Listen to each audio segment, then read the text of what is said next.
خليني عليك كده واحد سنجل فاهم. بس يا حبيبي، بس يا ابني، بس يا عم، بس.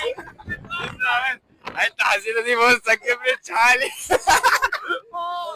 يا جدعان الواد ده حبيبته مخزوقاه.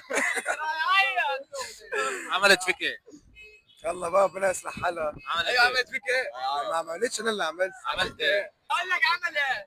بص هو رايح يقول لي انا اسف، اما قال لها انت اما رايح من رقم تاني قال لي انا اسف، قبل الغلط كتب على فكره ما كانش قصدي، فانا كنت شايف الفيديو ده كنت قصدي حاجه والله.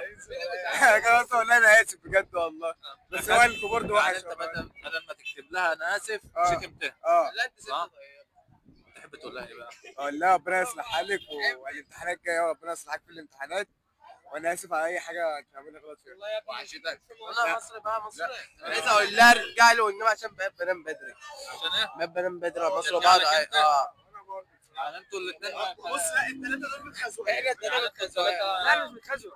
هو تعالى. انتوا الثلاثه متخزوقين. اللي هي مخزواني من ايه؟ اه واحده مخزواني من السنه اللي فاتت، اه بس هي كانت بتعمل غلط على حوارات فاهم. حاجه ولا ما بتخليش غلط والكلام ده. على فكره انا بحب الحاجات دلوقتي. مش هتيجي بقى. طب وانت والله مش فاكر بامانه ولا حصل. قصه حب بقى لها 3 ساعات متهيألي. قال لي كمان 3 ساعات و4 ساعات. مصر والله عملت لي بلوك الصبح. على فكره بالحق انا دخلت الحمام وابو طرف عملت لي بلوك اللي انا لما دخلت الحمام.